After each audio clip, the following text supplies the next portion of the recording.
बड़े भाई अमीरुल हक साहब का शुक्रगुजार करते हुए स्टेज पे तशरीफ फरमा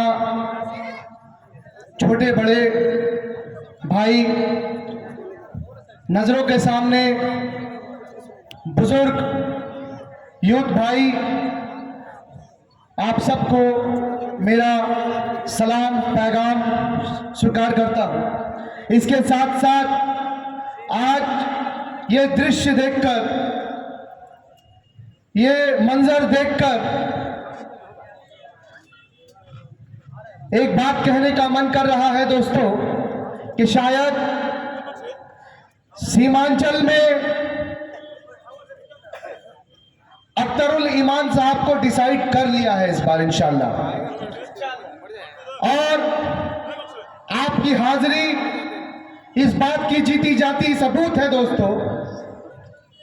आप सबका यहां हाजिर होना इस बात का सबूत है कि आप लोगों ने अपना मुस्तकबिल डिसाइड कर लिया है, अपना लीडर डिसाइड कर लिया है, अपने लीडरशिप को पहचान लिया है। बस इसी चीज को आपको, हमें, हम सबको मिलकर इसको बरकरार रखना है दोस्तों। ये कब तक बरकरार रखना है? ये तब तक बरकरार रखना है इंशाल्लाह जब तक हमारे और आपके बीच में लीडरशिप पैदा ना हो।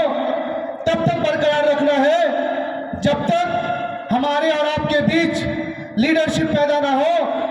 जब तक बरकरार रखना है जब तक बैरिस्टर असदुद्दीन अवैसी साहब का मिशन, विजन कामयाब ना हो कि असदुद्दीन अवैसी साहब हर किसी को लीडर बनाना चाहते हैं दोस्तों। आज हिंदुस्तान में बहुत सारी पॉलिटिकल पार्टीज हैं, आपके बिहार के भी कई पॉलिटिकल पार्टीज हैं जिनका मकसद मनसब सिर्फ और सिर्फ एक रहता है कि आपका वोट लेना और आपके वोटों से क़यादत में बैठना, सरकार में बैठना, लेकिन आपको उसका हक नहीं देना। इसीलिए आज मैं गर्व से बोलता हूं, हमारे एमआईएम बिहार के प्रदेश अध्यक्ष और एमआईएम के सीनियर लीडर, अमर विधायक जनाब अख्तरुल ईमान साहब का बहुत बहुत शुक्रगुजार करता हूं कि उन्होंने हर वो चीज को ठुकरा दिया सिर्फ और सिर्फ आपके लीडरशिप के लिए। अख्तरुल ईमान साहब की जितनी भी तारीफ की जाए कम है, बैरिस्टर असदुद्दीन अवैसी साहब की जितनी भी तारीफ की जाए कम है, क्योंकि ऐसे शख्स बहुत कम मिलते हैं इस दुनिया में जो लोग अपने बारे में कम और आपके बारे में ज्यादा सोचते हैं। तो इसका जवाब आपको भी देना होगा, और आपका जवाब किस शक्ल में होगा? आपका जवाब वोटों के शक्ल में होगा, आपका जवाब बटन के दबाने के शक्ल में होगा, आपका जवाब इलेक्शन के दिन आपका हाजिरी में होगा दोस्तों। आपसे आपका ये छोटा भाई बंगाल के आसनसोल की सरजमीन से चलकर एक अदना सा रिक्वेस्ट करने आया है, एक छोटा सा रिक्वेस्ट करने आया है कि आप छोड़ के फिर बैरिस्टर असदुद्दीन अवैसी साहब के लीडरशिप को आगे बढ़ाए, अख्तरुल ईमान साहब को यहां से नवाज कर पार्लियामेंट में भेजे।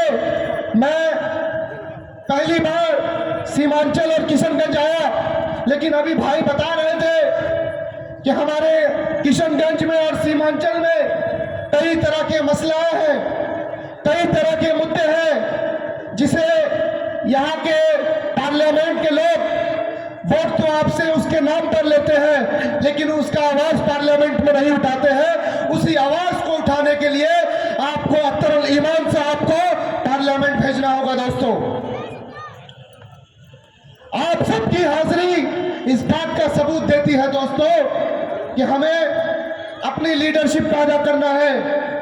जब तक हम अपनी लीडरशिप पैदा नहीं करेंगे तब तक हमें हमारा हक नहीं मिलेगा, हमारे सरकारी कामों में हमें हिस्सेदारी नहीं मिलेगी, और जब हमारे बीच हिस्सेदारी नहीं मिलेगी तो हम और आप मजबूरी में जिंदगी गुजारेंगे।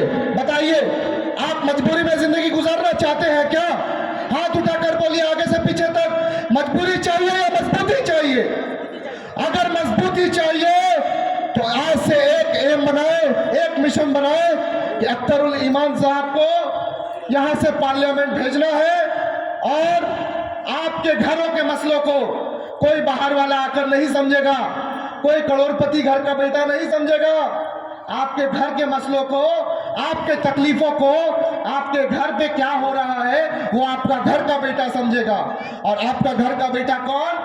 अख्तरुल ईमान साहब। इसी बातों के साथ आप सबको एक बार फिर शुक्रगुजार करते हुए, आप सबको रिक्वेस्ट करते हुए कि आप सब अपनी लीडरशिप को पैदा करें, अख्तरुल ईमान साहब को पार्लियामेंट भेजें।